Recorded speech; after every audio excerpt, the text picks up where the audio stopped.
जो देश हमें आंखें दिखाता था वो कटोरा लेकर के भटक रहा है।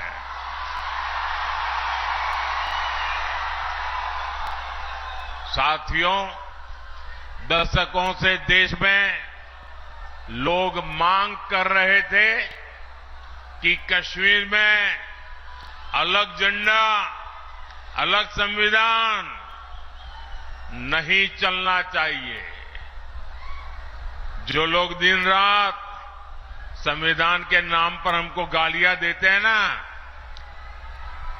इतने दशकों तक उन्होंने राज किया।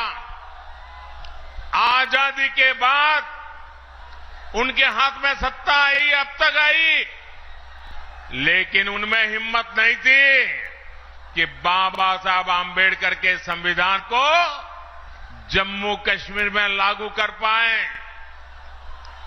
बाबा साहब का संविधान वहां लागू नहीं होता था। ये मोदी है जो संविधान को समर्पित है।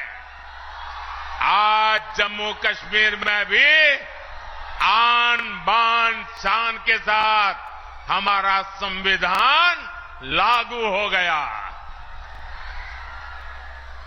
कश्मीर से आपकी इच्छा थी 370 हटनी चाहिए, तो ये घमंडिया गठबंधन वाले क्या कहते थे? ये कहते थे कि 370 हटी तो कश्मीर में आग लग जाएगी। आज आर्टिकल 370 का द एंड हो चुका है। अगर कश्मीर में नहीं, भारत को बांटने वालों के मंसूबों में जलन हो रही है, आग लगी है।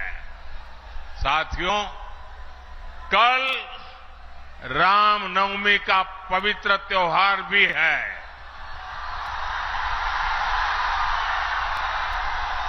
ये लोग राम मंदिर के लिए भी यही कहते थे, बोलते थे कि राम मंदिर बना तो देश में आग लग जाएगी।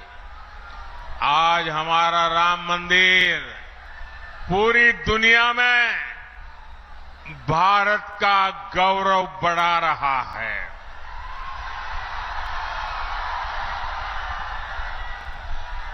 अब कुंठा में गिरे ये कांग्रेस के लोग, घमंडिया गठबंधन के लोग राम मंदिर का अपमान कर रहे हैं।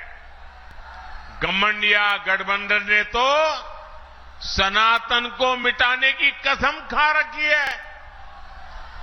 26 अप्रैल को आपका वोट इन्हें बताएगा कि सनातन मिटता है या ये लोग रहते हैं।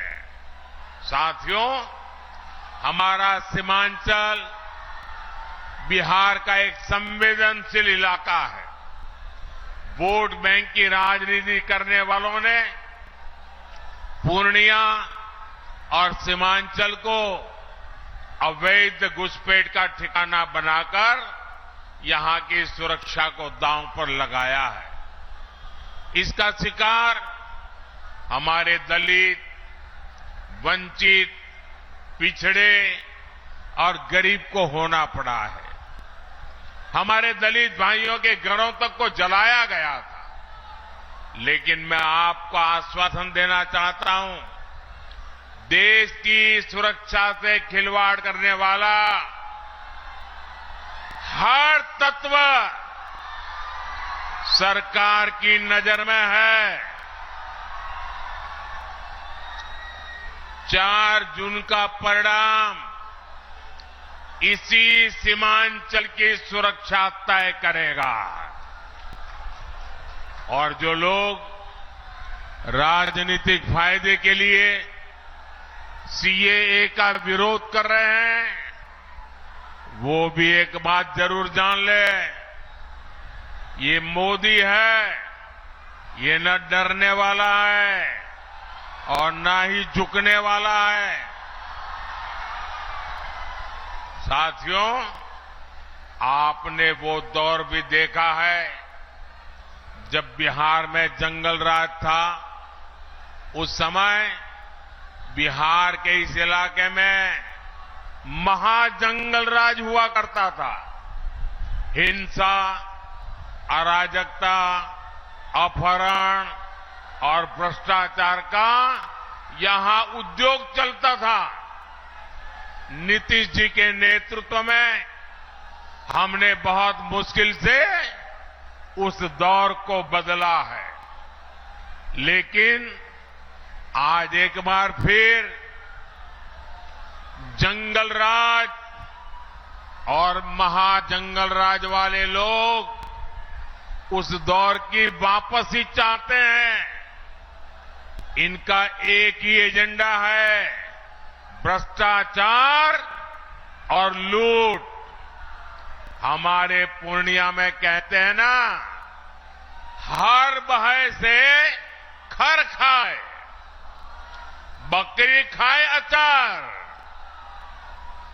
भाव ये मेहनत गरीब जनता करे और मलाई ये आरजेडी वाले लूटे। मोदी के रहते ये मुमकिन नहीं है।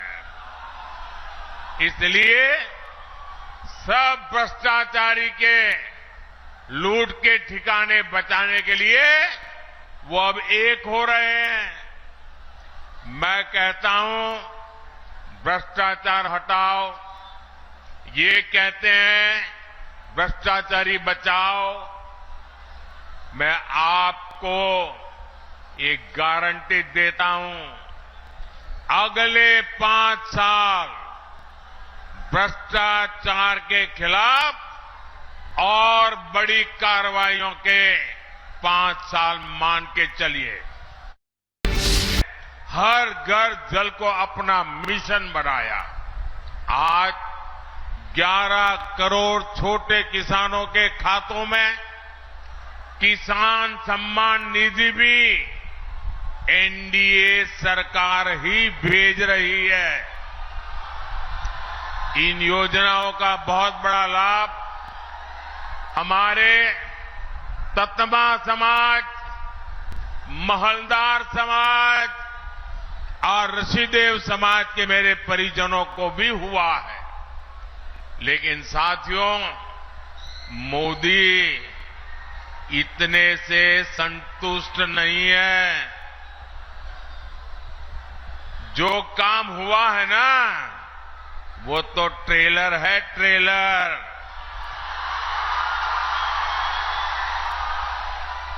अभी हमें पूर्णिया को, सीमांचल को, बिहार को और पूरे हिंदुस्तान को बहुत आगे लेकर जाना है।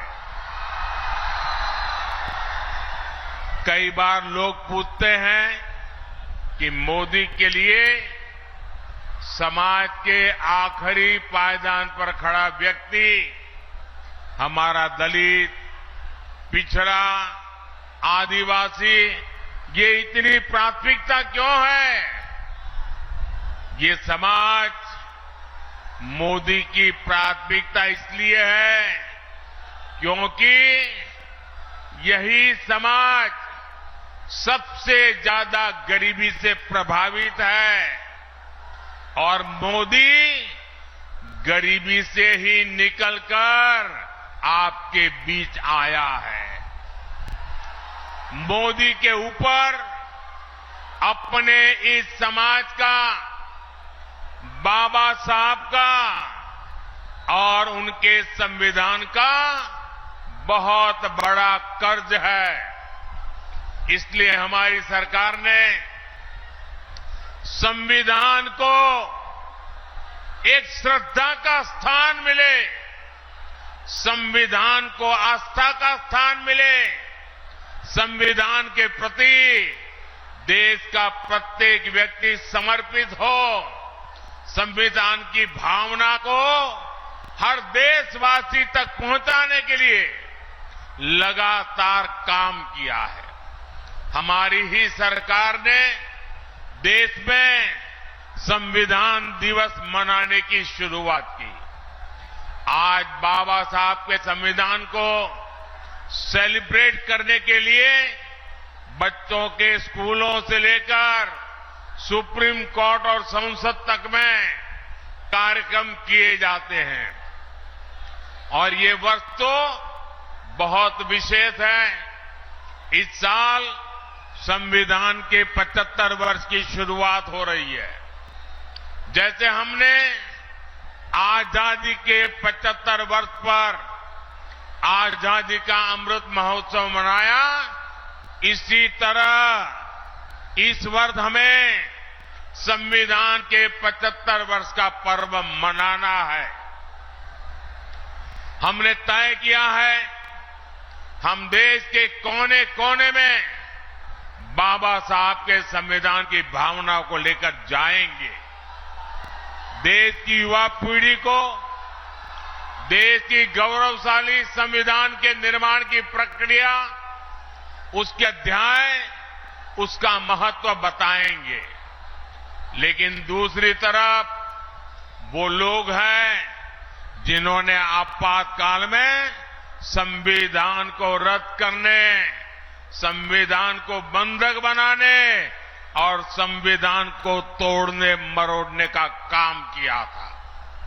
हमें याद रखना है, जो लोग सत्तावर सरकार को एक परिवार की मुट्ठी में रखना चाहते हैं, संविधान उनकी आंखों में हमेशा खटकता है।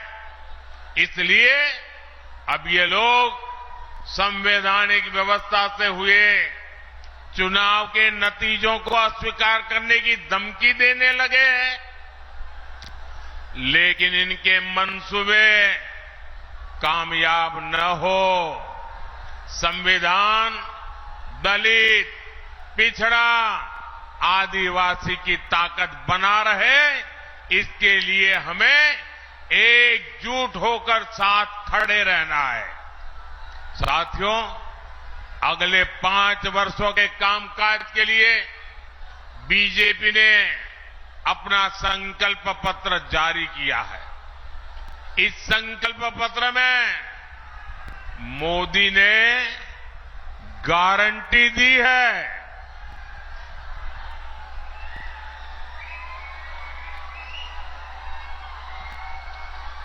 देश के सभी जरूरतमंदों को आगे भी फ्री राशन, मुफ्त राशन मिलता रहेगा।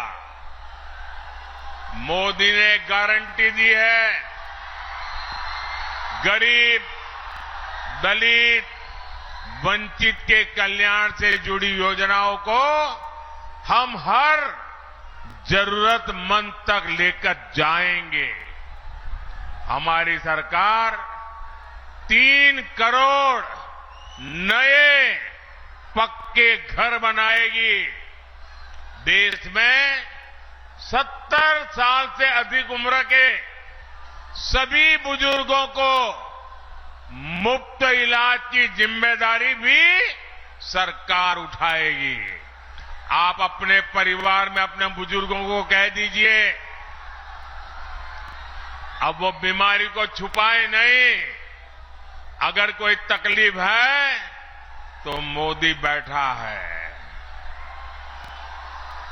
ये मोदी की गारंटी है।